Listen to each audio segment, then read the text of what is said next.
Hi, I'm Buck, your personal tour guide to the Federal Reserve. I'm here to introduce you to one of the most complex but effective institutions in the United States. But don't worry, I'll explain it all in plain English. Just beside me is a roadmap of where we're going.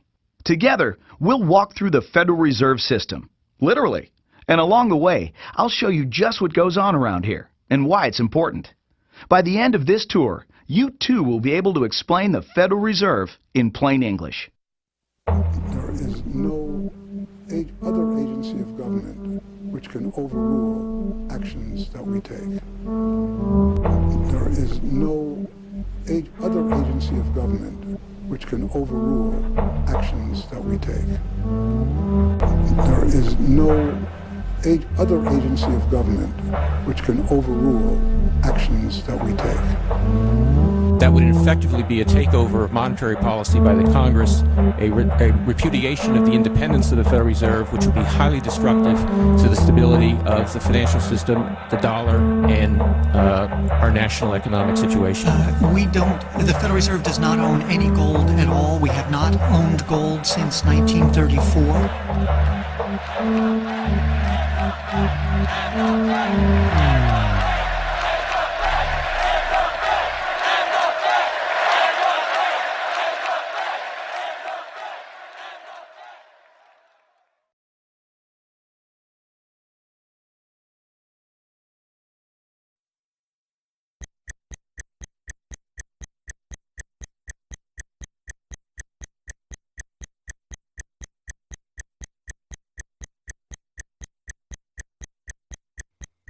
All our lives, we've been told that economics is boring.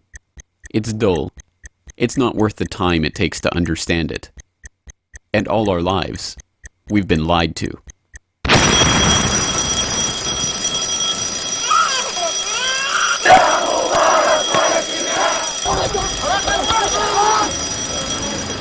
War, poverty, revolution.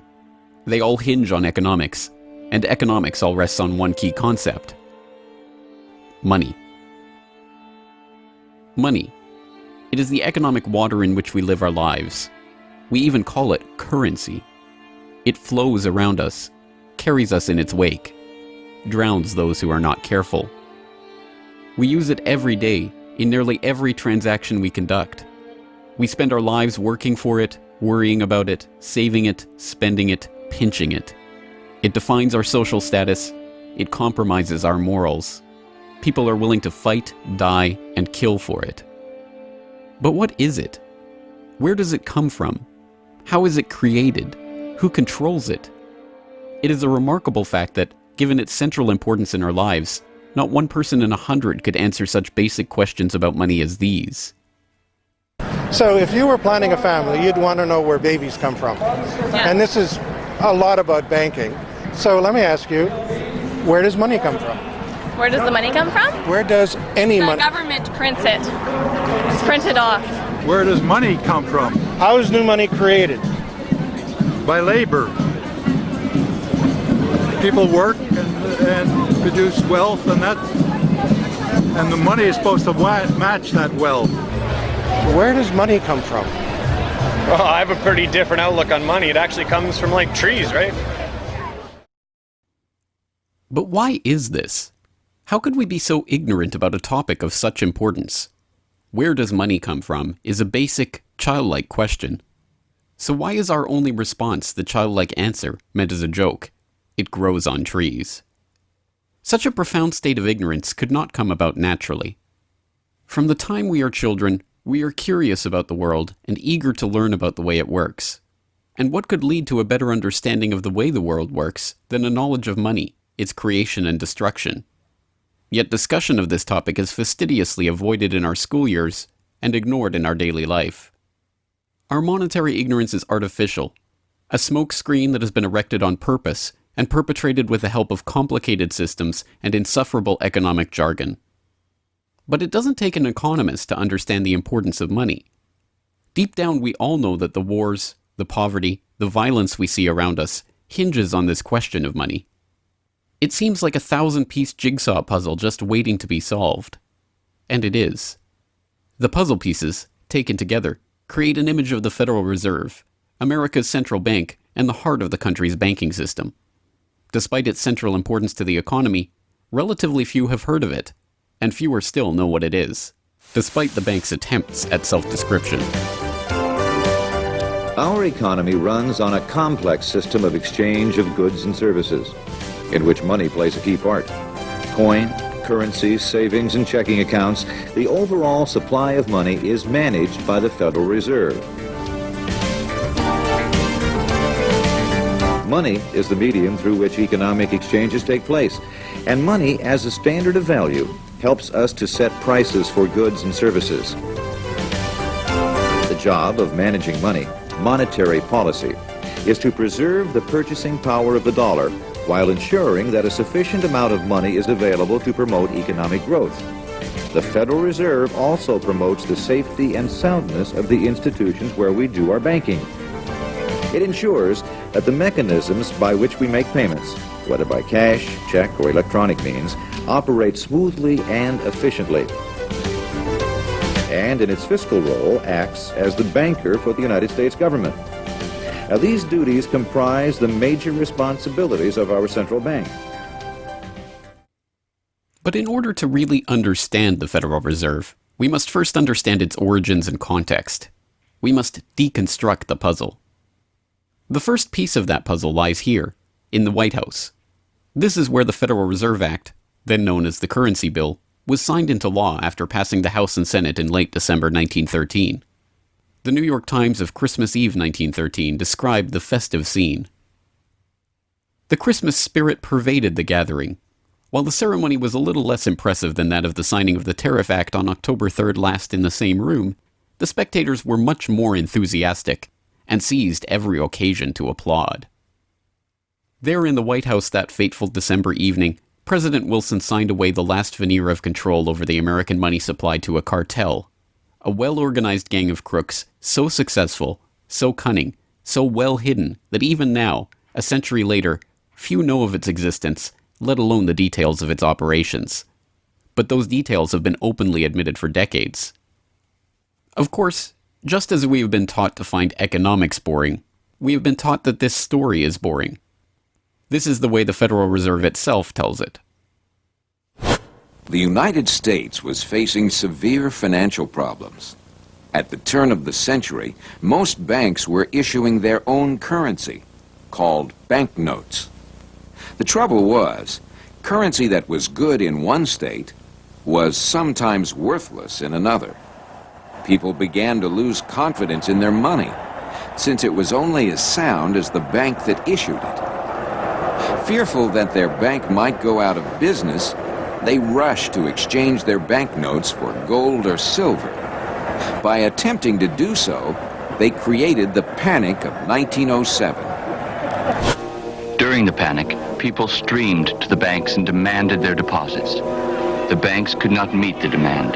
They simply did not have enough gold and silver coin available. Many banks went under. People lost millions of dollars. Businesses suffered, unemployment rose, and the stability of our economic system was again threatened. Well, this couldn't go on. If the country was going to grow and prosper, some means would have to be found to achieve financial and economic stability. To prevent financial panics like the one in 1907, President Woodrow Wilson signed the Federal Reserve Act into law in 1913. But this is history as told by the victors, a revisionist vision in which the creation of a central bank to control the nation's money supply is merely a boring historical footnote, about as important as the invention of the zipper or an early 20th century hula hoop craze. The truth is that the story of the secret banking conclave that gave birth to that Federal Reserve Act is as exciting and dramatic as any Hollywood screenplay or detective novel yarn, and all the more remarkable for the fact that it is all true. We pick up the story, appropriately enough, under cover of darkness. It was the night of November 22nd, 1910, and a group of the richest and most powerful men in America were boarding a private rail car at an unassuming railroad station in Hoboken, New Jersey. The car, waiting with shades drawn to keep onlookers from seeing inside, belonged to Senator Nelson Aldrich, the father-in-law of billionaire heir to the Rockefeller dynasty, John D. Rockefeller Jr. A central figure on the influential Senate Finance Committee where he oversaw the nation's monetary policy, Aldrich was referred to in the press as the general manager of the nation. Joining him that evening was his private secretary Shelton, and a who's who of the nation's banking and financial elite. A. Pyatt Andrew, the Assistant Treasury Secretary, Frank Vanderlip, President of the National City Bank of New York, Henry P. Davison, a senior partner of J.P. Morgan Company, Benjamin Strong Jr., an associate of J.P. Morgan and president of Bankers Trust Co., and Paul Warburg, heir of the Warburg banking family and son-in-law of Solomon Loeb of the famed New York investment firm Kuhn, Loeb and Company. The men had been told to arrive one by one after sunset to attract as little attention as possible. Indeed, secrecy was so important to their mission that the group did not use anything but their first names throughout the journey so as to keep their true identities secret even from their own servants and waitstaff. The movements of any one of them would have been reason enough to attract the attention of New York's voracious press, especially in an era where banking and monetary reform was seen as a key issue for the future of the nation. A meeting of all of them, now that would surely have been the story of the century. And it was. Their destination? The secluded Jekyll Island off the coast of Georgia, home to the prestigious Jekyll Island Club whose members included the Morgans, Rockefellers, Warburgs, and Rothschilds. Their purpose? Davison told intrepid local reporters who had caught wind of the meeting that they were going duck hunting. But in reality, they were going to draft a reform of the nation's banking industry in complete secrecy. G. Edward Griffin, the author of the best-selling The Creature from Jekyll Island and a longtime Federal Reserve researcher, explains. What happened is that the banks decided that since there was going to be legislation anyway to control their industry, that they wouldn't just sit back and wait and see what happened and cross their fingers that it would be okay. They decided that to do what so many cartels do today, they decided to take the lead, and they would be the ones calling for regulations and reform. They like the word reform, and the American people are suckers for the word reform. You just put that into any corrupt piece of legislation, call it reform, and people say, oh, I'm all for reform, and so they vote for it or accept it. So that's what they were doing. They decided we will reform our own industry. In other words, we will create a cartel, and we will give the cartel the power of government. We'll take our cartel agreement so that we can self-regulate to our advantage, and we'll call it the Federal Reserve Act. And then we'll take this cartel agreement to Washington and convince those idiots there to pass it into law.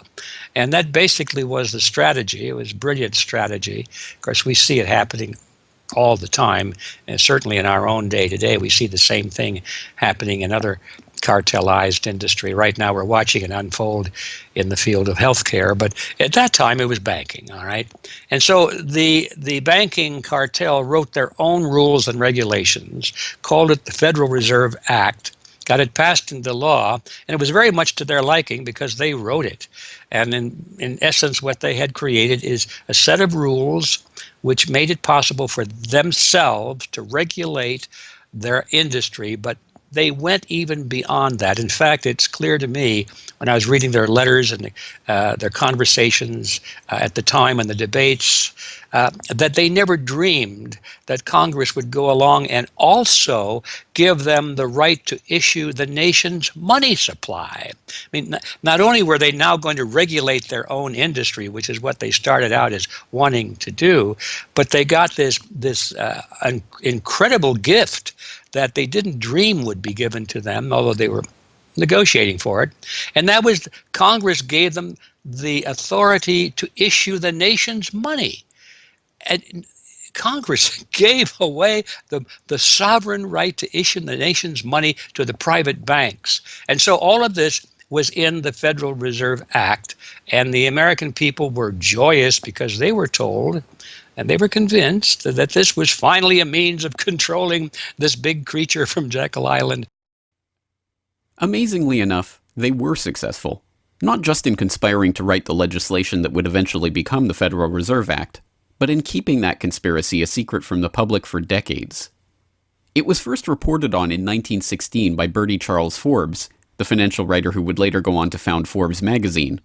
But it was never fully admitted until a quarter century later, when Frank Vanderlip wrote a casual admission of the meeting in the February 9, 1935 edition of the Saturday Evening Post. I was as secretive, indeed as furtive, as any conspirator. I do not feel it is any exaggeration to speak of our secret expedition to Jekyll Island as the occasion of the actual conception of what eventually became the Federal Reserve System. Over the course of their 9 days of deliberation at the Jekyll Island Club, they devised a plan so overarching, so ambitious, that even they could scarcely imagine that it would ever be passed by Congress. As Vanderlip put it, discovery of our plan, we knew, simply must not happen, or else all our time and effort would be wasted. If it were to be exposed publicly that our particular group had got together and written a banking bill, that bill would have no chance whatever of passage by Congress. So what precisely did this conclave of conspirators devise at their Jekyll Island meeting?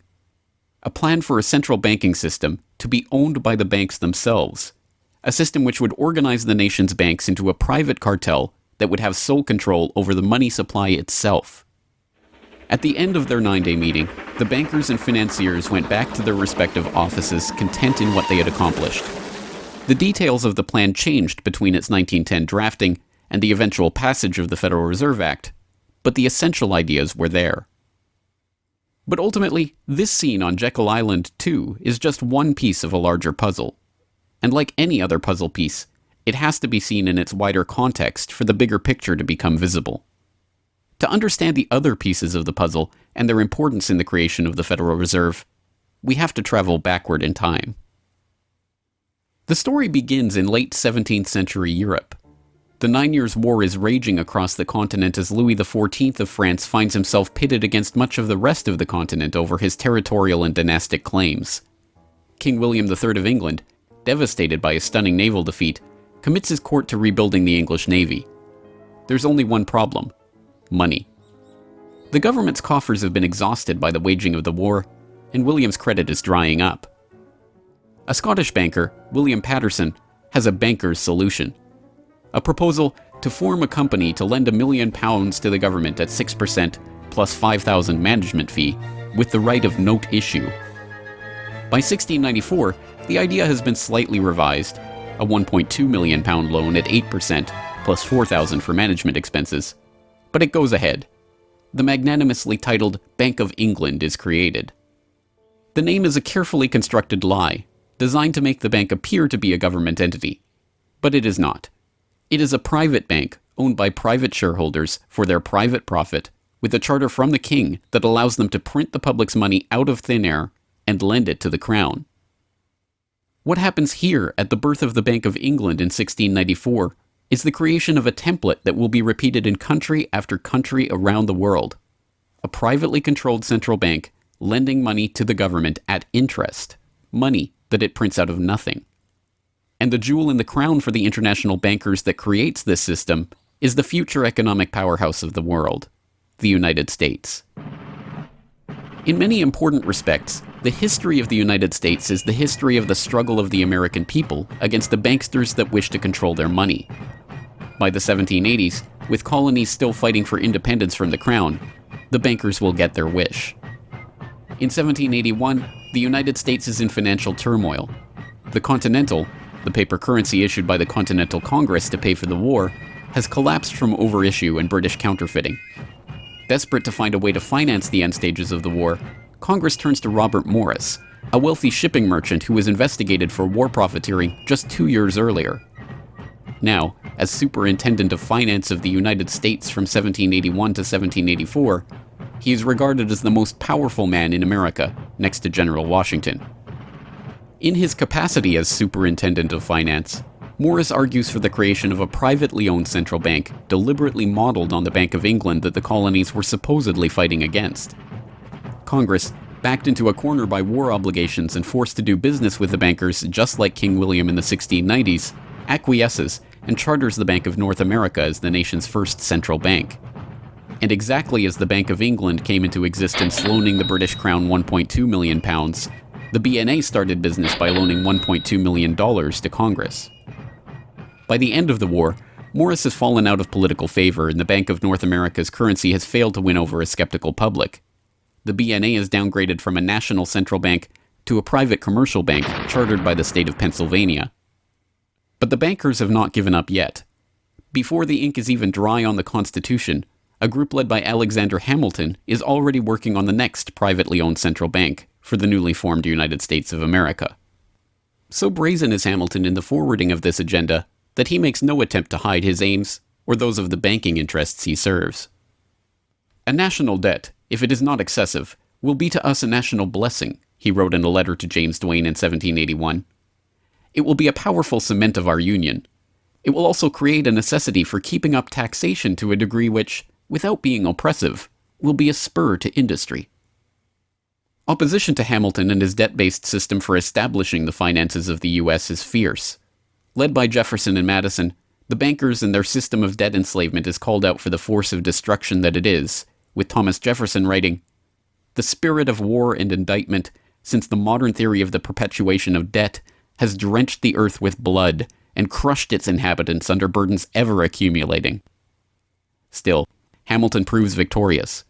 The first Bank of the United States is chartered in 1791 and follows the pattern of the Bank of England and the Bank of North America almost exactly.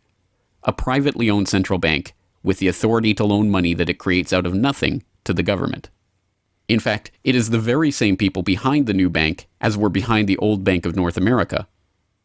It was Alexander Hamilton, Robert Morris's former aide, who first proposed Morris for the position of financial superintendent, and the director of the old Bank of North America, Thomas Willing, is brought in to serve as the first director of the first Bank of the United States. Meet the new banking bosses, same as the old banking bosses. In the first 5 years of the bank's existence, the U.S. government borrows $8.2 million from the bank, and prices rise 72%. By 1795, when Hamilton leaves office, the incoming Treasury Secretary announces that the government needs even more money and sells off the government's meager 20% share in the bank, making it a fully private corporation. Once again, the U.S. economy is plundered while the private banking cartel laughs all the way to the bank that they created. By the time the bank's charter comes due for renewal in 1811, the tide has changed for the money interests behind the bank. Hamilton is dead, shot to death in a duel with Aaron Burr. The bank-supporting Federalist Party is out of power. The public are wary of foreign ownership of the central bank, and what's more, don't see the point of a central bank in time of peace. Accordingly, the charter renewal is voted down in the Senate, and the bank is closed in 1811. Less than a year later, the U.S. is once again at war with England. After 2 years of bitter struggle, the public debt of the U.S. has nearly tripled from $45.2 million to $119.2 million. With trade at a standstill, prices soaring, inflation rising, and debt mounting, President Madison signs the charter for the creation of another central bank, the Second Bank of the United States, in 1816. Just like the two central banks before it, it is majority privately owned and is granted the power to loan money that it creates out of thin air to the government. The 20-year bank charter is due to expire in 1836, but still in his first term, President Andrew Jackson has already vowed to let it die prior to renewal. Believing that Jackson won't risk his chance for re-election in 1832 on the issue, the bankers forward a bill to renew the bank's charter in July of that year, 4 years ahead of schedule. Remarkably, Jackson vetoes the renewal charter and stakes his re-election on the people's support of his move. In his veto message, Jackson writes in no uncertain terms about his opposition to the bank. Whatever interest or influence, whether public or private, has given birth to this act, it cannot be found either in the wishes or necessities of the executive department, by which present action is deemed premature, and the powers confirmed upon its agent not only unnecessary, but dangerous to the government and country. It is to be regretted that the rich and powerful too often bend the acts of government to their selfish purposes. If we cannot at once, in justice to interests vested under improvident legislation, make our government what it ought to be, we can at least take a stand against all new grants of monopolies and exclusive privileges, against any prostitution of our government to the advancement of the few at the expense of the many, and in favor of compromise and gradual reform in our code of laws and system of political economy. The people side with Jackson, and he's re-elected on the back of his slogan, "Jackson and no bank." The president makes good on his pledge. In 1833, he announces that the government will stop using the bank and will pay off its debt. The bankers retaliate in 1834 by staging a financial crisis and attempting to pin the blame on Jackson, but it's no use.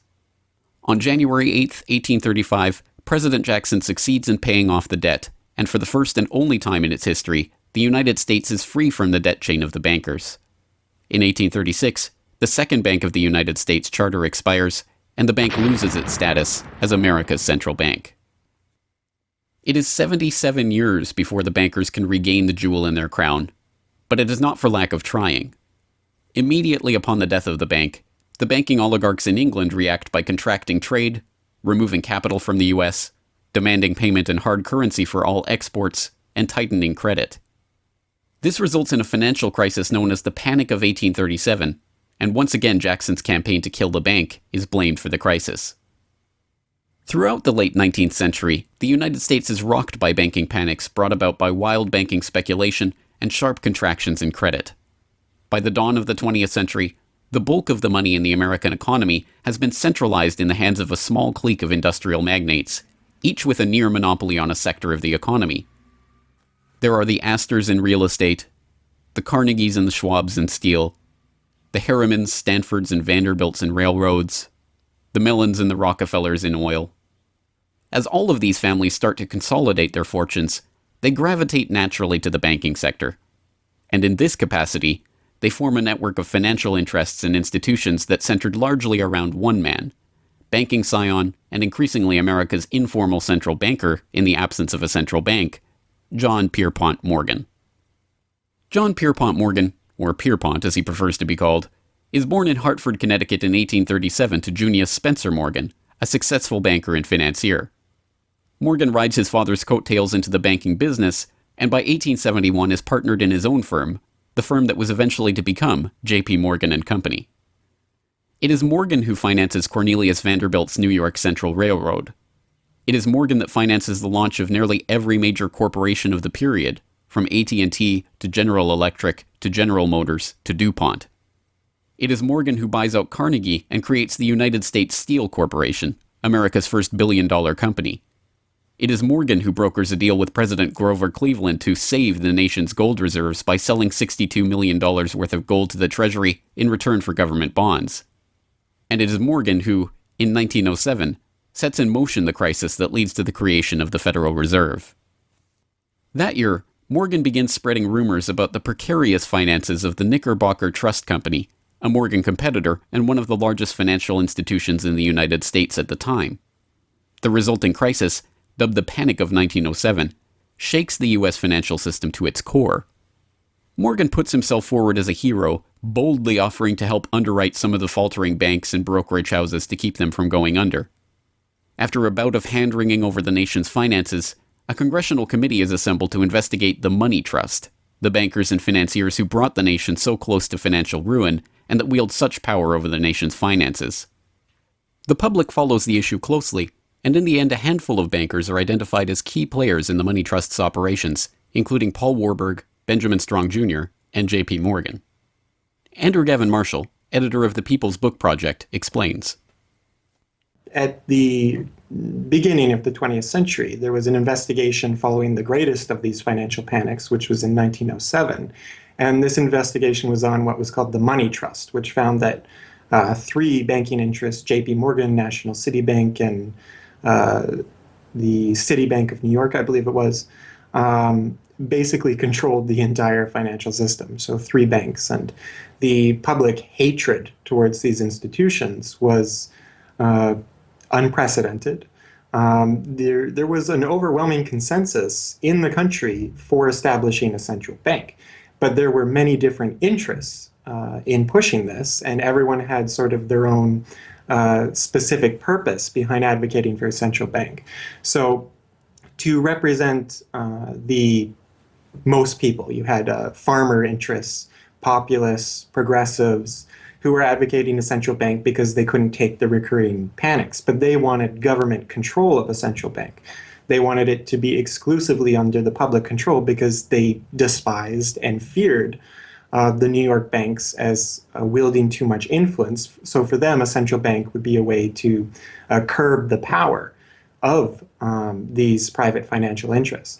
On the other hand, those same financial interests were advocating for a central bank to serve as a source of stability for their control of the system, also to act as a lender of last resort to them, and so that they would never have to face collapse, but also in order to exert more control through a central bank. The private New York banking community wanted a central bank under the exclusive control of them. There's a shocker. So you had all these various different interests which converged. Of course, the most influential happened to be the New York financial houses, which were more aligned with European financial houses than they were with any other element in American society.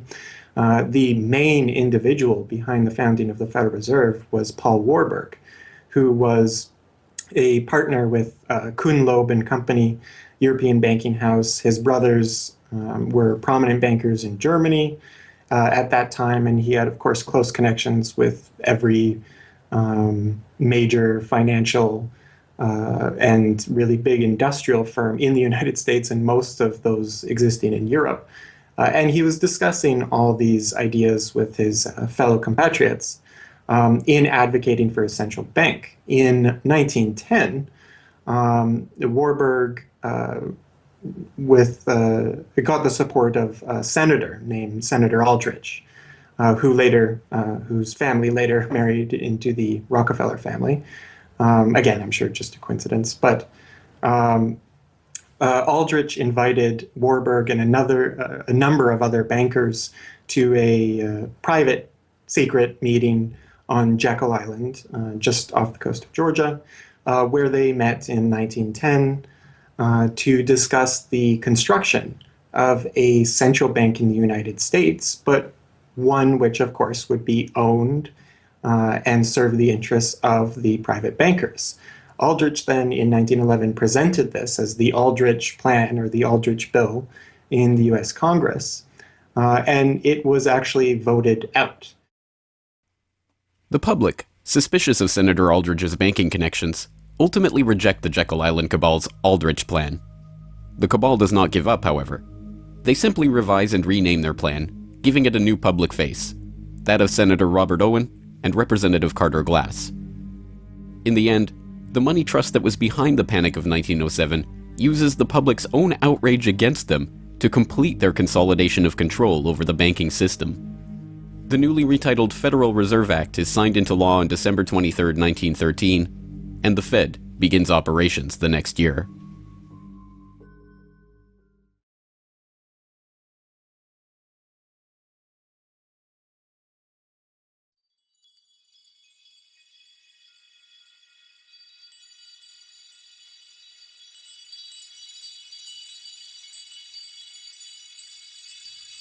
So how does the Federal Reserve System work? What does it do? Who owns and controls it?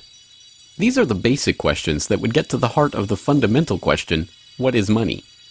And that is why the answer to these questions have been shrouded in impenetrable economic jargon.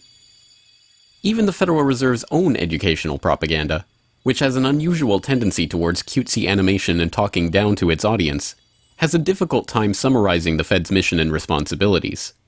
According to the Fed, to achieve these goals, the Fed, then and now, combines centralized national authority through the Board of Governors, remember that on the map, with a healthy dose of regional independence through the reserve banks. A third entity, the Federal Open Market Committee, brings together the expertise of the first two in setting the nation's monetary policy. Precisely what imaginary gaggle of schoolchildren is this economic gibberish aimed at? The simple truth, hidden behind the sleight of hand of economic jargon and magisterial titles, is that a banking cartel has monopolized the most important item in our entire economy: money itself. We are taught to think of money as the pieces of paper printed in government printing presses or coins minted by government mints.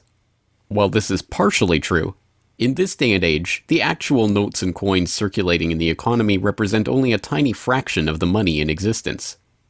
Over 90% of the money supply is in fact created by private banks as loans that are payable back to the banks at interest.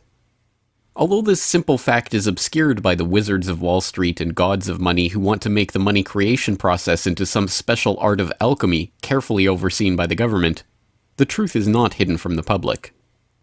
In December 1977, the Federal Reserve Bank of New York published another of its dumbed-down cartoon-ridden information pamphlets for the general public, attempting to explain the functions of the Federal Reserve System. There in black and white, they carefully explain the money creation process. Commercial banks create checkbook money whenever they grant a loan, simply by adding new deposit dollars to accounts on their books in exchange for a borrower's IOU. Banks create money by monetizing the private debts of businesses and individuals. That is, they create amounts of money against the value of those IOUs. There it is, in plain English. The vast majority of money in the economy, the checkbook money in our accounts at the bank and that we use in our electronic transfers and digital payments, is created not by a government printing press, but by the bank itself. It is created out of thin air as debt, owed back to the bank that created it at interest. This means that bank loans are not money taken from other bank depositors, but new money simply conjured into existence and placed into your account.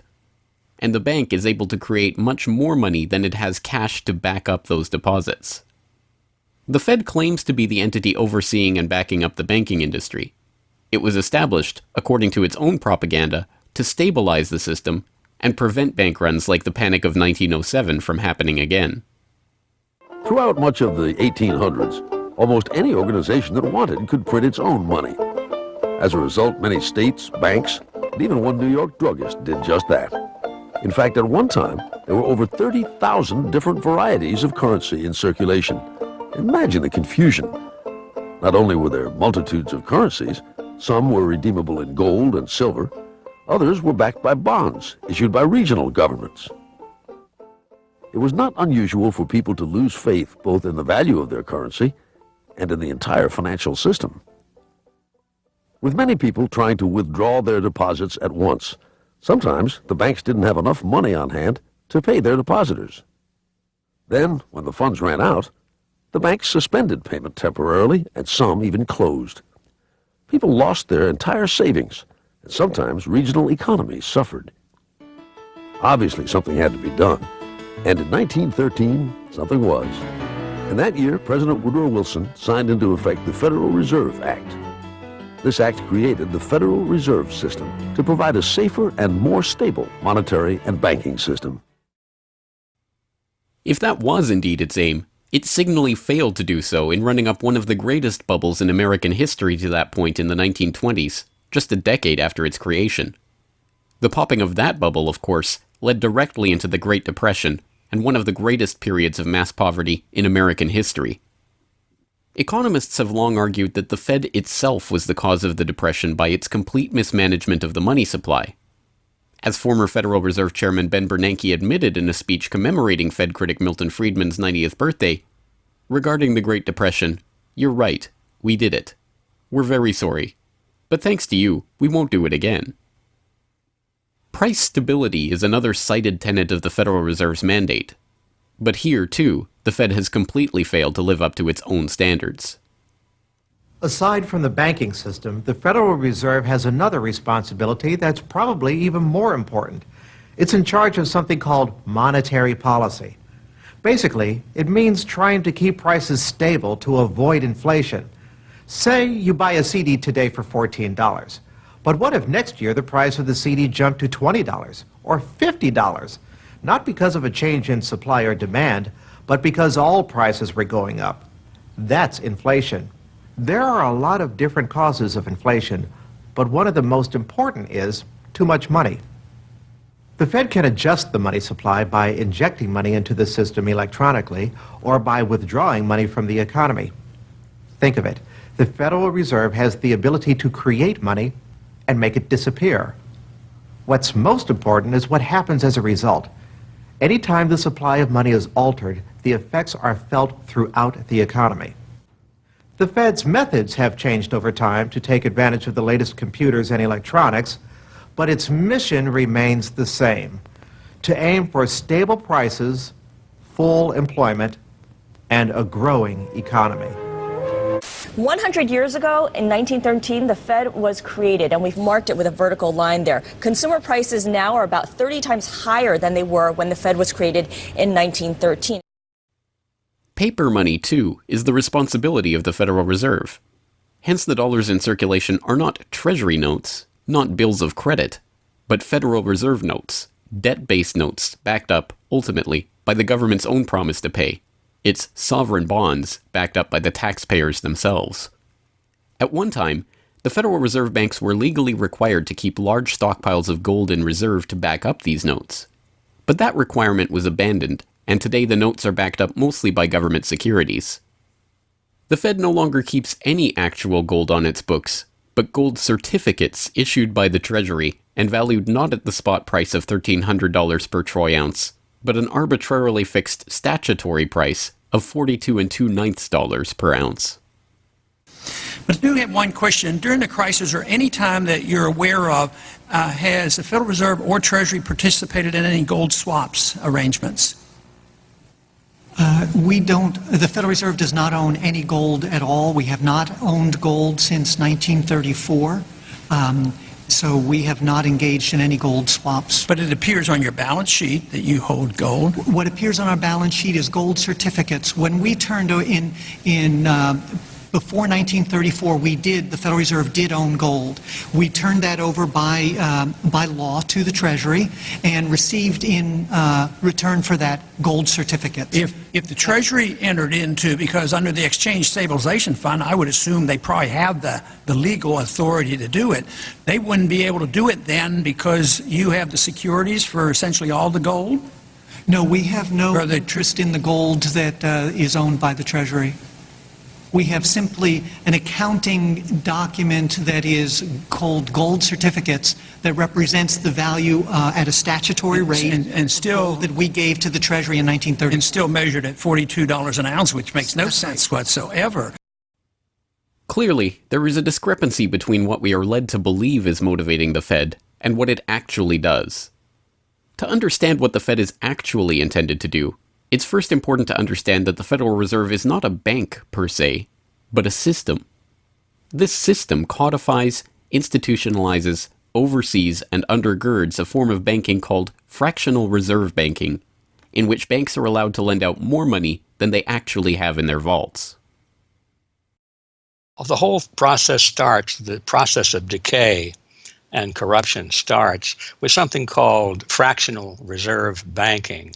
That's the technical name for it. And what that really means is that as the banking institution developed over several centuries, starting, of course, in Europe, it developed the practice of legalizing a certain dishonest accounting procedure.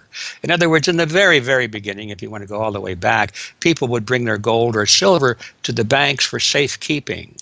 And they say, give us a paper receipt. And we don't want to guard our silver and our gold because, people could come in the middle of the night and they could kill us or tie us up and threaten us, and they'll get our gold and silver, so we can't really guard it. We'll take it to the bank and have them guard it, and we just want a paper receipt so that we can take the receipt back and get our gold anytime we want.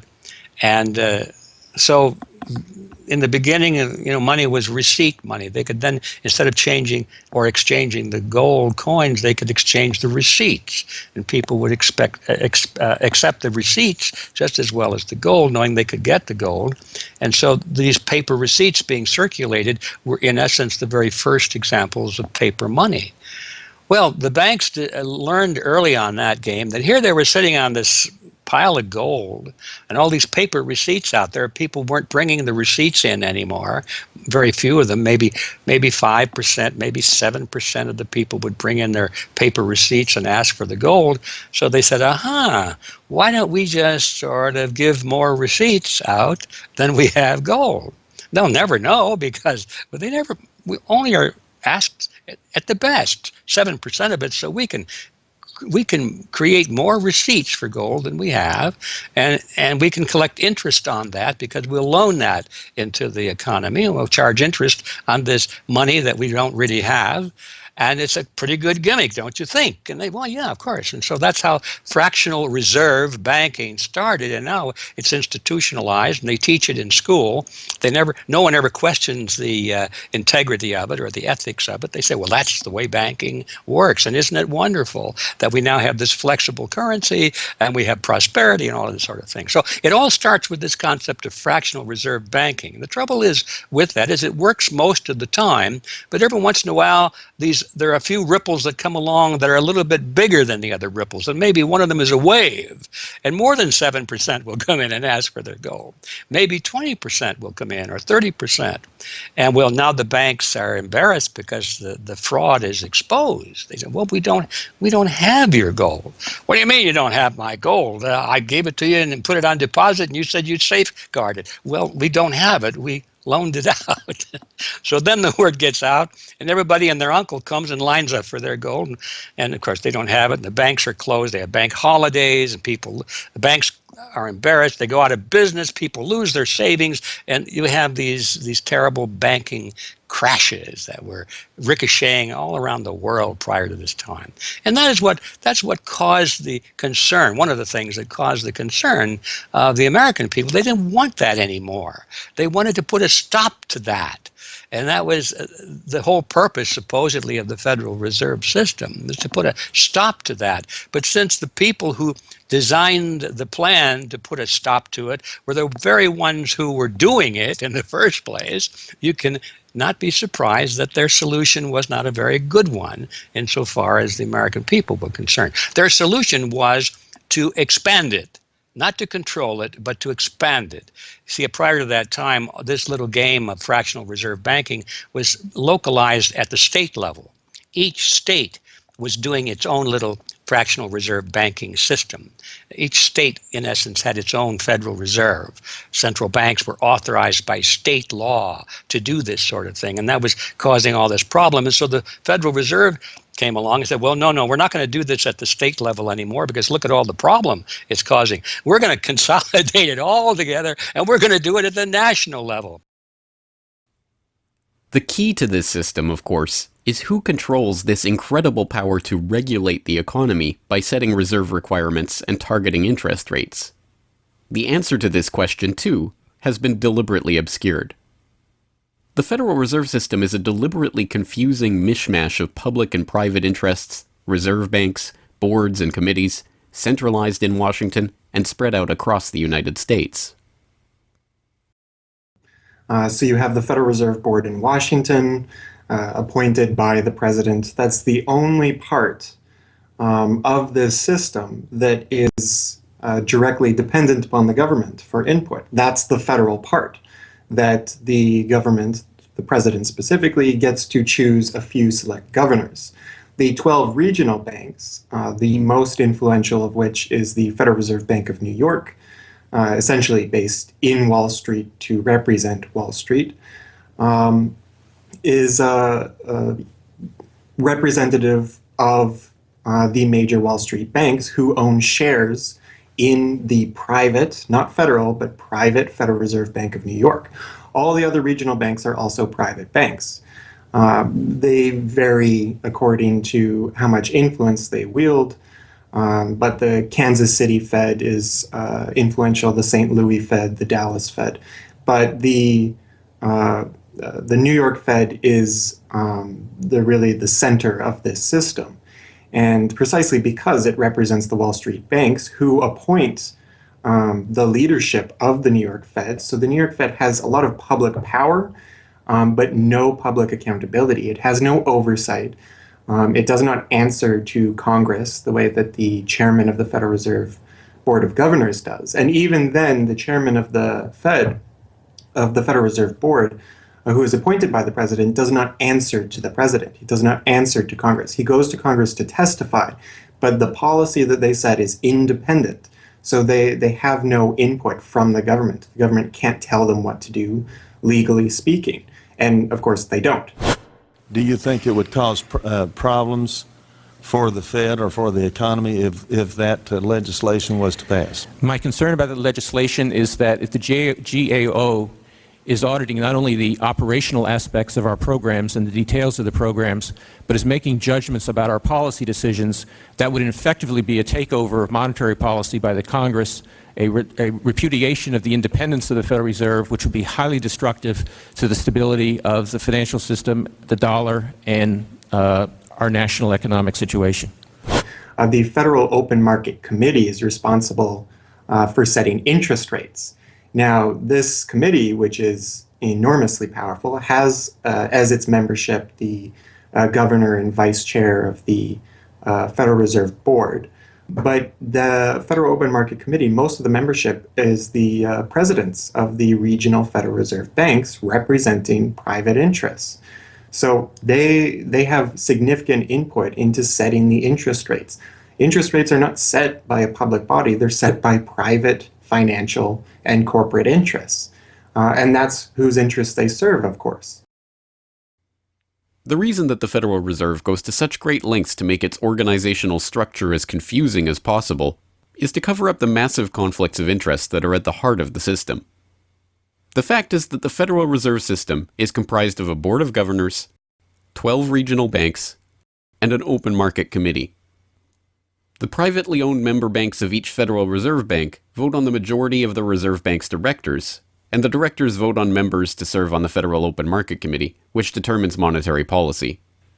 What's more, Wall Street is given a prime seat at the table, with tradition holding that the president of the powerful New York Federal Reserve Bank be given the vice chairmanship of the FOMC and be made a permanent committee member.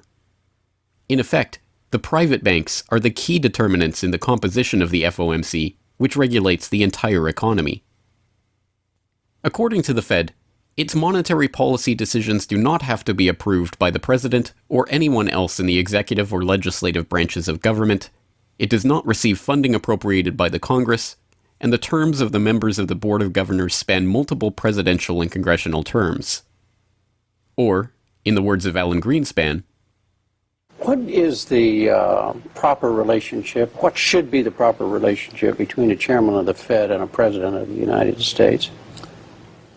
Well, first of all, the Federal Reserve is an independent agency, and that means basically that there is no other agency of government which can overrule actions that we take. The Fed goes on in its self-mythologization to state that it is not a private, profit-making institution. This characterization is dishonest at best, and an outright lie at worst. The regional banks are themselves private corporations, as noted in a 1928 Supreme Court ruling. Instrumentalities like the national banks or the Federal Reserve Banks, in which there are private interests, are not departments of the government. They are private corporations in which the government has an interest. This point is even admitted by the Federal Reserve's own senior counsel. Our regulations do specify overall terms for the lending, but the day-to-day operation of the banking activities are conducted by the Federal Reserve banks. They are banks, and indeed they do lend, and they do interact with they're their own depositors. agency then, essentially, They are not in that agencies. regard. Yes, they're not agencies, Your Honor. They're persons under FOIA. Each Federal Reserve Bank, the stock is owned by the member banks in the district, 100% privately held. They have private boards of directors. Majority of those boards are appointed by the independent banks, private banks in the district. They are not agencies. These private corporations issue shares that are held by the member banks that make up the system, making the banks the ultimate owners of the Federal Reserve Banks. Although the Fed's profits are returned to the Treasury each year, the member banks' shares of the Fed do earn them a 6% dividend. According to the Fed, the fixed nature of these returns means that they are not being held for profit. Despite the dishonest nature of this description, however, it is important to understand that the bankers who own the Federal Reserve indeed do not make their money from the Fed directly. Instead, the benefits are much less obvious and much more insidious. The simplest way that this can be understood is that, as a century of history and the specific example of the last financial crisis shows, the Fed was used as a vehicle to bail out the very bankers who own the Fed banks in the most obvious example of fascistic collusion imaginable. A handful of financial institutions have enriched themselves as a result of institutional speculation on a large scale as well as manipulation of the market. And secondly, what they have done is that they have then gone to their governments and said, well, we are now in a very difficult situation and you need to give us money so that we can retain the stability of the financial system. And who actually lends the money or brokers the public debt? The same financial institutions which are the recipients of the bailout. Okay, and so what you have is a circular process. It's a diabolical process. You're lending money. You're not lending money. You're handing money to the large financial institutions, and then this is leading up to a mounting public debt in the trillions. Okay. And then you say to the financial institutions, we need to establish a new set of treasury bills and government bonds, etc., which of course are sold to the public, but they are always brokered through the financial institutions, which establish their viability and so on and so forth. And the financial institutions will probably buy part of this public debt. So that in effect what the government is doing is financing its own indebtedness through the bailouts. It hands money to the banks, but to hand the money to the banks, it becomes indebted to those same financial institutions, and then it says, well, we now have to emit large amounts of public debt. Please, can you help us? And then the banks will say, well, your books are not quite in order. And then the government will say, well, obviously they're not in order because we've just handed you $1.4 trillion of bailout money, and we're now in a very difficult situation, so we need to borrow money from the people who are, in fact, the recipients of the bailout. So this is really what we're dealing with. We're dealing with a circular process. The 2008 crisis and subsequent bailouts are merely the latest and most brazen examples of the fundamental conflicts of interest at the heart of America's privately owned central banking system. Beginning with the collapse of Lehman Brothers in September of that year, the Federal Reserve embarked on an unprecedented program of bailouts and special zero-interest lending facilities for the very banks that had caused the subprime meltdown in the first place. By the cartelization of the Federal Reserve structure, and thus not by accident, it was the very bank presidents who had overseen their banks' lending practices that ended up in the director positions of the Federal Reserve banks that voted on where to direct the trillions of dollars in bailout money. And unsurprisingly, they directed it toward their own banks. A stunning 2011 Government Accountability Office report examined $16 trillion of bailout facilities extended by the Fed in the wake of the crisis and exposed numerous examples of blatant conflicts of interest. Jeffrey Immelt, chief executive of General Electric, served as a director on the board of the Federal Reserve Bank of New York. At the same time, the Fed provided $16 billion in financing to General Electric. JP Morgan Chase chief executive Jamie Dimon, meanwhile, was also a member of the board of the New York Fed during the period that saw $391 billion in Fed emergency lending directed to his own bank. In all, Federal Reserve Board members were tied to $4 trillion in loans to their own banks. These funds were not simply used to keep these banks afloat, but actually to return these Fed-connected banks to a period of record profits in the same period that the average worker saw their real wages actually decrease and the economy on Main Street slow to a standstill. Ben Bernanke, at that time the chairman of the Federal Reserve Board of Governors, was confronted about these conflicts of interest by Senator Bernie Sanders upon the release of the GAO report in June 2012. Senator, you raised an important point, which is that this is not something the Federal Reserve created. This is in the statute. Congress in the Federal Reserve Act said this is the governance of the Federal Reserve, and more specifically that bankers would be on the board. And 6 out of 9. Sorry? 6 out of 9 in the regional banks are come from the banking industry. That's correct, and that is in the law. And right. I'll answer your question, though. The answer to your question is that Congress set this up. We have tried. I think we've made it into something useful and valuable. We do get information from it. But if Congress wants to change it, of course, we will work with you to find alternatives. Bernanke is completely right. These conflicts are, in fact, a part of the institution itself, a structural feature of the Federal Reserve that was baked into the Federal Reserve Act itself over 100 years ago by the bankers who conspired to cartelize the nation's money supply. You could not ask for a more succinct reason why the Federal Reserve itself, this admitted cartel of banking interests, needs to be abolished. But you could get one.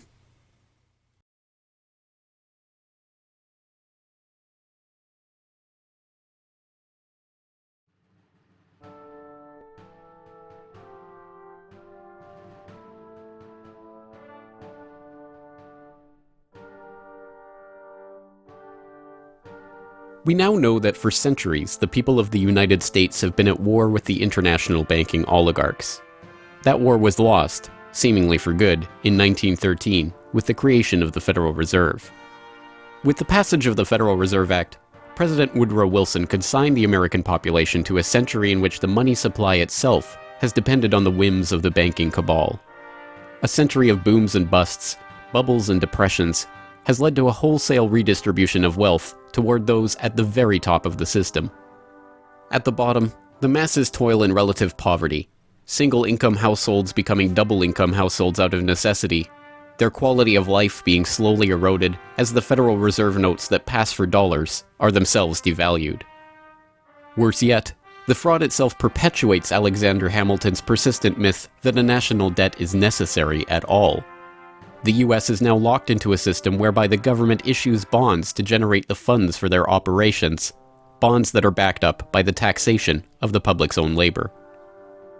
The perpetrators of this fraud, meanwhile, remain in the shadows, largely ignored by a general public that could instantly recognize the latest Hollywood heartthrob or pop idol, but have no clue what the head of Goldman Sachs or the New York Fed does, let alone who they are.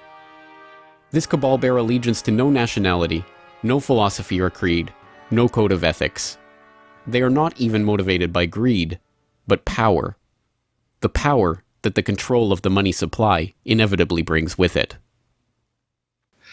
After a person has all the money in the world that you could possibly use to buy anything you want, what's left to capture your imagination? And the answer, of course, is power. Power over people. Now, money is power over people, but there's another power over people as well, and that is the political power, the social power. And I think this has now become the dominant driving force of these people. They've already got the money. They've got it locked down. Now they're striving for this new world order, as their name for it. They want all of the world into one political unit, which they dominate, not only with money, but with military and psychological means and education and media and propaganda. They want total control over every human on the planet. And by golly, they're moving pretty rapidly in that direction. It did not take long for this lust for power to rear its head. In 1921, just 7 years after the Fed began operations, the same J.P. Morgan-connected banking elite that founded the Federal Reserve incorporated an organization called the Council on Foreign Relations with the goal of taking over the foreign policy apparatus of the United States, including the State Department. In this quest, it was remarkably successful. Although there are only about 4,000 members in the organization today, its membership has included 21 Secretaries of Defense, 18 Treasury Secretaries, 18 Secretaries of State, 16 CIA directors, and many other high-ranking government officials, military officers, business elite, and, of course, bankers. The first director of the CFR was John W. Davis, J.P. Morgan's personal lawyer and a millionaire in his own right. Together with its sister organizations in Britain and elsewhere around the world, these groups would work together toward what they called a New World Order of total financial and political control directed by the bankers themselves.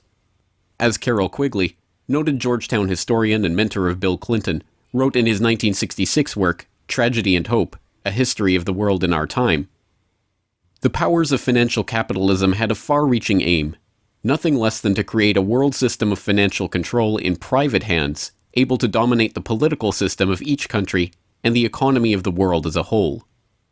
This system was to be controlled in a feudalist fashion by the central banks of the world acting in concert, by secret agreements arrived at in frequent private meetings and conferences.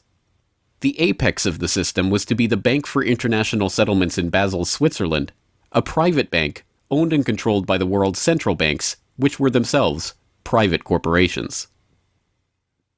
This is why the bankers and their partners in government and business conspired to bring about the 2008 crisis. Not for the pursuit of money, but power. In the same way the bankers used the panic of 1907 to consolidate their control over the money supply, they hope to use the 2008 crisis and subsequent panics, which they themselves have created, to consolidate their political control. The International Summit for the Global Financial Crisis has been expanded from G7 to G20 because the leading 7 developed countries cannot solve the crisis alone. This expanded meeting raises the question whether a new global financial system will be created. So is this some sort of new world order, which Gordon Brown kind of alluded to? British Prime Minister Gordon Brown has described the quote-unquote guiding principles to be addressed at the summit. They are transparency, sound banking, responsibility, integrity, and get this, global governance, unquote. I think a new world order is emerging, and with it the foundations of a new and progressive era of international cooperation. The inevitable conclusion, one that flows necessarily from the true understanding of this situation, is that the Federal Reserve System needs to be consigned to the dustbin of history. After a century of enslavement, it is time for the American public to finally throw off the bankers' debt chains. If there was ever a point in human history to start questioning alternatives, this would be it. And to think that where we are and simply say, oh, well, this is the best of our options. How many of the best options lead to self-destruction? Doesn't sound like a best option. I think that with a world of 7 billion people, we can probably come up with something better than a system in which a few thousand people benefit so much at the expense of everything else on this world, and at the expense of the potential for the future of mankind. They're leveraging our future. And so long as we accept this way of thinking, so long as we accept these institutions as having dominance, that's the direction we'll be going. So I think reform is a good way to try and stall and to push back directly against the expanding and evolving power structures. But a radical change is what's really needed, and that has to be built from the bottom up. But I think that these two processes can and should go together in parallel. If you've made it this far, congratulations. You are now better informed on the economic history of the United States and the truth about the Federal Reserve than 99% of the population. If you do nothing else, then just working to get those around you educated on this information alone will have a profound effect. Once they learn of the scam, many are motivated to do something about it, and they, in turn, inform others. This is the viral nature of suppressed truth, and it is the reason that more people are aware of and energized by the issue of the Federal Reserve and the nature of money than ever before. Perhaps even more amazingly, this movement is spreading to other parts of the globe.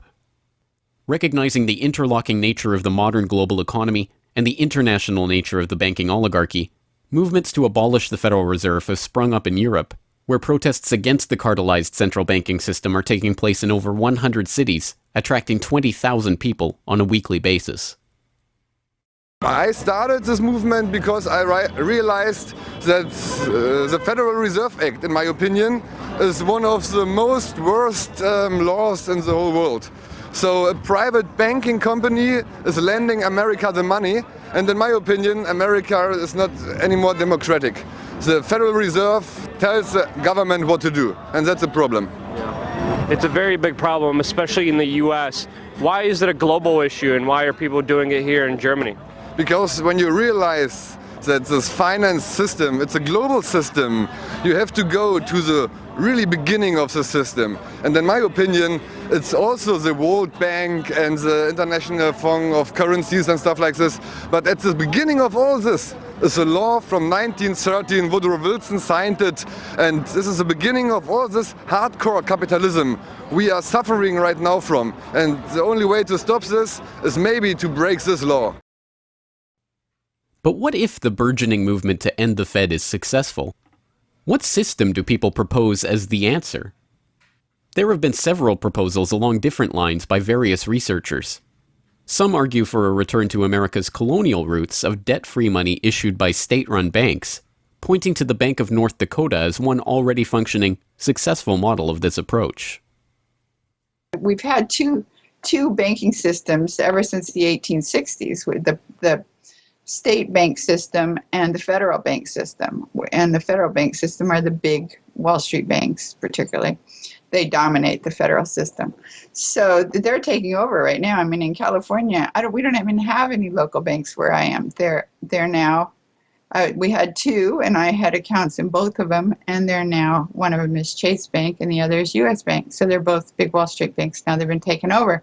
So if you can keep, it's the local banks that have an interest in serving the local business. The big banks have no interest in making loans to local business. It's too risky. Why should they bother? They've got this virtually free money they can get from the Fed and from each other, and it's much more lucrative to them either to speculate in commodities or other things abroad, or what works very well for them is to buy long-term government bonds at 3%, because these have no capital requirement. The capital requirement for government bonds are zero. So they can buy all of those that they want. Whereas if they buy, let's say, mortgages, or if they make loans for mortgages, or they make loans to businesses, then they have to worry about their capital requirement. And as soon as they've used up all their capital, in other words, $8 of capital will get you $100 of loans, then they can't make any more loans. They have to wait for 30 years till those loans get paid off. So what they do, if they do buy mortgages, is sell them off to investors. And so that was the whole mortgage-backed securities scam that we've seen. I mean, they had no motivation to make sure that these borrowers were actually sound borrowers. They just wanted to make a sale, so they sold the stuff to the unwary investors who might be somebody in Iceland or Sweden or or pension funds. Yeah, so that didn't work out so well. So a state bank with the partnering with the local banks can provide the capital, can help them with capital.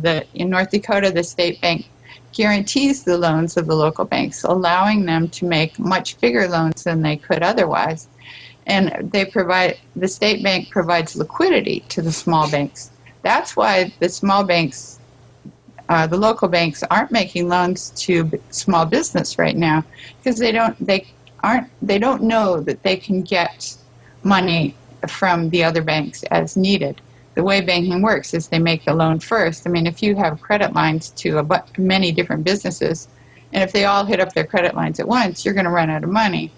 So you don't dare do that unless you know that you can get short-term loans from the other banks. And what's happening right now, even though there's $1.6 trillion in excess reserves sitting on the books of the big banks, they're not available to the little banks. And the reason is because the Fed is paying 0.25% interest on those reserves. So the banks have no incentive to lend them to the little banks. Why let go of them when you can make just as much keeping them, and then you still have your reserves, and you can use them as collateral to buy bonds or something that'll make you more money. So the whole system is messed up. And in North Dakota, the Bank of North Dakota provides the liquidity for these local banks. Others advocate a decentralized system of alternative and competing currencies that greatly reduce or even eliminate altogether the need for a central bank. Well, 22 years ago in Ithaca, New York, I noticed that a lot of people, friends particularly, had skills and time that were not being employed or respected by the prevailing economy. And while we had much desire to create things and trade them with each other, and many services we could provide to each other, we didn't have the money. So since I have a background in graphic design, journalism, and arrogance, I went to my computer and designed paper money for Ithaca, New York.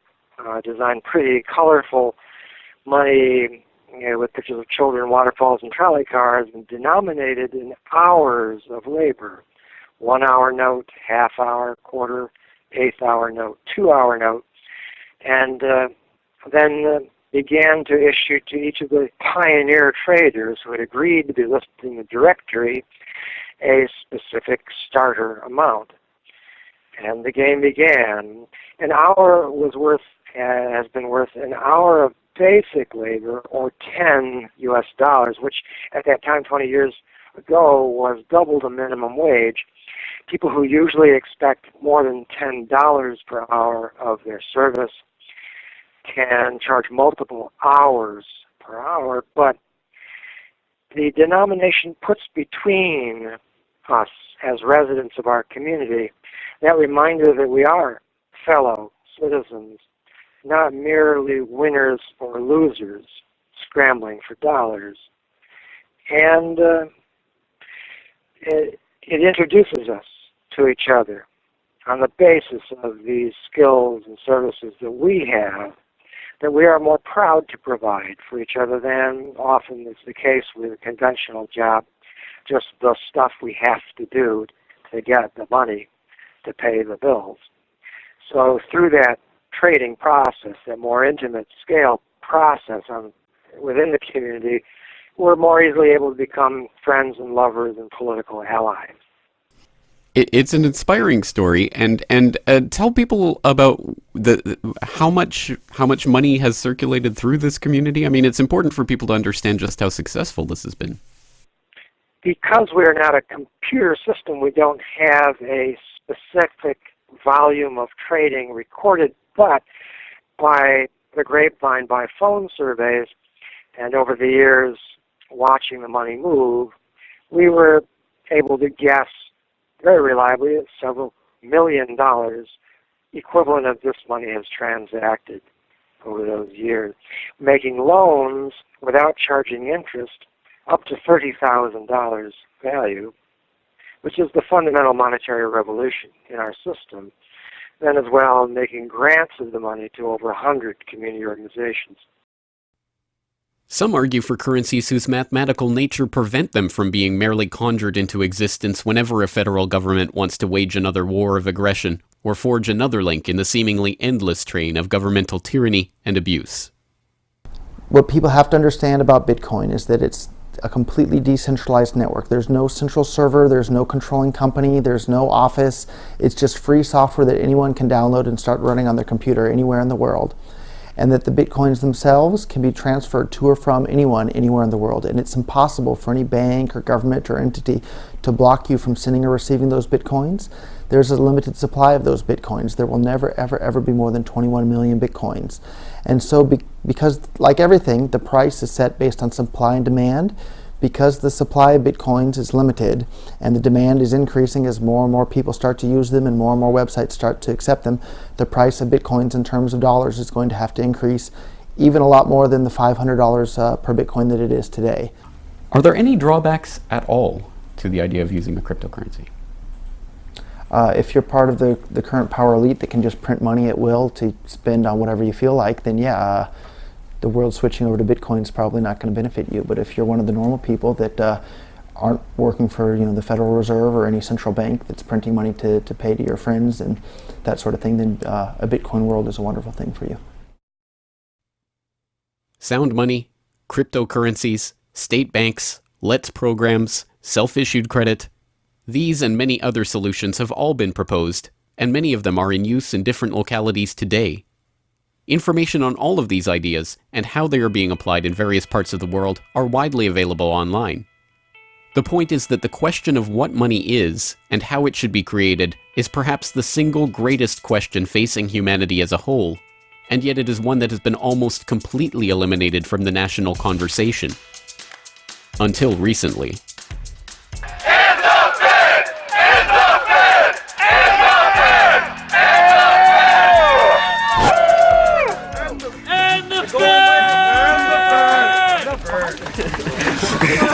not even real paper. What the hell? We need some hands here. Hands up, Fed! Hands up, Fed! Hands up, Fed!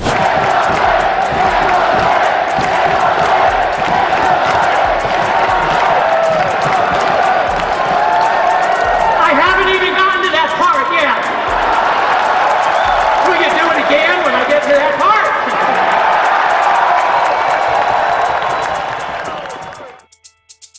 And so the rest of the story is now in our hands.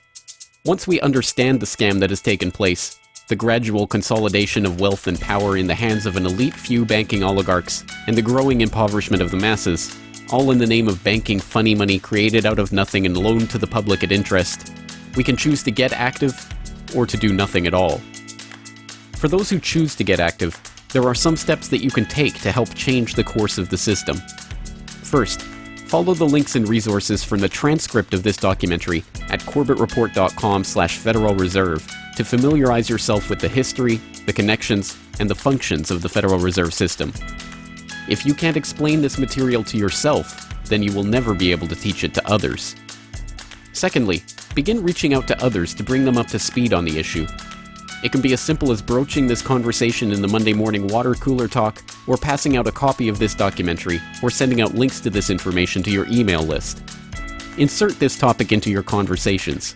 When people start talking about the national debt, or the state of the economy, or other political talking points, get them to question the roots of these issues, and why there is a national debt at all.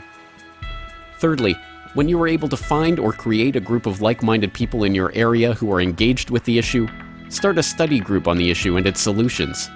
The study group can help source alternative or complementary currencies in the local area, or, if none exist already, the group can form the basis for a community of local businesses and customers who are willing to start experimenting with ways to wean themselves off of the Federal Reserve notes. Fourthly, use the resources at corbettreport.com, including the Federal Reserve information flyer, or hold DVD screenings to attract interest in your group and draw others into studying the true nature of the monetary system. The work of building up an alternative to the current system can seem daunting, even at times overwhelming. But it is important to keep in mind that the Federal Reserve System that seems so monolithic today has only been around for 1 century. Central banks have been defeated in America before, and they can be defeated again. The question of how we decide to change this system is not rhetorical. It will either be answered by an informed, engaged, active population working together to create viable alternatives and to dismantle the current system, or it will be answered by the same banking oligarchy that has been controlling the money supply, and indeed the lifeblood of the country, for generations. Now, 1 century after the creation of the Federal Reserve System, we have a choice to make. Whether the next century, like the one before it, will be a century of enslavement, or, transformed by the actions and choices that we make in the light of this knowledge, a century of empowerment.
Hello, this is James Corbett of CorbettReport.com, the writer, producer, director, narrator, and just about everything else you can imagine with regards to the documentary that you just finished watching, Century of Enslavement, The History of the Federal Reserve. As I mentioned towards the end of that documentary, if you've made it this far, then you are now better informed about the Federal Reserve, its origins, what it is, how it functions, and why it must be opposed than 99% of the general public. And if you've made it this far, then you are obviously one of the very few who is very eager and motivated to join the rising tide of free humanity that is seeking to throw off the debt chains of the banksters in the United States and around the world. And if you are so motivated, then I have some treats for you. I have some resources that I'd like to direct you to. As I mentioned again towards the end of that documentary, there are some resources up at corbettreport.com that I hope will help you in your quest to better inform yourself and better inform others about the Federal Reserve System.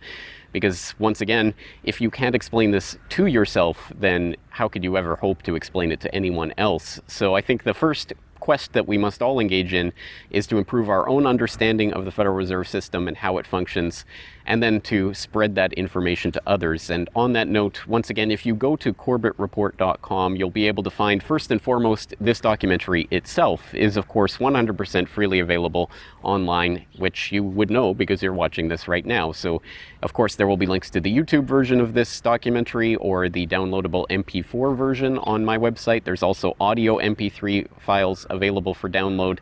All of those, again, freely open to the public, and I do encourage you to send them out to others if you do find it to be a valuable resource yourself. And once you're there at corbettreport.com, you'll find not only the documentary itself, but also a transcript of the documentary, complete with hyperlinks to all of the source documents, videos, articles, all of the information that was used to compile this documentary. So I hope that will be a valuable resource, again, for people who are looking to put this information together in a way that makes sense in their own head, and so that they can see where all of this information is coming from, much of it sourcing from the Federal Reserve itself. So I hope that the hyperlinked transcript will be valuable to people out there who are seeking to broaden their understanding of these topics. And you will also find there a news an information pamphlet that I have put together with the help of Mike Krentz of MikeKrentz.com, a graphic designer who's helped me out a lot behind the scenes on the website. As you can tell from the graphics on this documentary, I'm not a graphic designer myself by trade or by training, so I certainly do appreciate Mike's help in putting this information pamphlet together. And this is just a few points that have been addressed in this video, informational points about the Federal Reserve, what it is, and some interesting little teasers to get people interested in this information. You can download and print this off from corbettreport.com and use it however you like, handing it out to people on the street, using it as a discussion point if you hold a DVD screening, if you want to just post it up in public areas, only where allowed by law, of course. Once again, this is freely available for download and for you to print out and to use to help spread information about the Federal Reserve System. And it's available both in color and black and white, and should print nicely onto standard 8.5 by 11 letter size paper. So that will all be up there at the website, along with, of course, an actual DVD version of this documentary. Once again, if you do find this information useful, then I hope you will try to spread it to others. There are a lot of people who prefer the online link, but there will be some people who you cannot reach online. For those people, and for yourself, if you so desire, here is a physical hard copy that you can order from corbettreport.com for 2,000 Japanese yen. That's about 20 Federal Reserve notes. Because unfortunately, we are trapped in this debt-based bankster-led system. So we do all require these pieces of paper in order to put a roof over our head and food on the table, myself included. So your support is obviously greatly appreciated. And for that 2,000 Japanese yen, about 20 Federal Reserve notes, you'll receive this documentary. Disc 1 containing the documentary itself. Disc 2, the full 1-hour interview with G. Edward Griffin. So I think, again, a valuable resource for people who are looking for more information about the Federal Reserve. So that's available at corbettreport.com, along with all of this that we've talked about here, the information pamphlet, the hyperlink transcript, all of the various formats this is available in.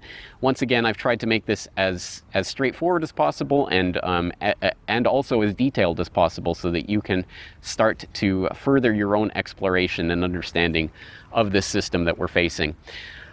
Once again, Of course, any way that you choose to get this information out to others is greatly appreciated, but if you do want to send the Corbett Report links around, the best one to use is corbettreport.com/Federal Reserve. That will have the documentary in the YouTube format, it will have the downloadable MP3 and MP4 formats, it will have the transcript, it will have the downloadable information pamphlet, and it will also have a link to buy the DVD. So all of that will be there at corbettreport.com/Federal Reserve. Please send people there if you're going to send people anywhere. So once again, I really do salute you for taking time out of your busy day, out of your schedule, to devote yourself to watching and learning and understanding this material, and to helping spread this information and awareness to others, because it is only together that we will ever be able to form the movement that will ultimately turn the tide against the banksters and defeat the Federal Reserve and all of the similarly privately controlled central banks all around the world. So once again, thank you for your time and attention. I'm James Corbett of CorbettReport.com.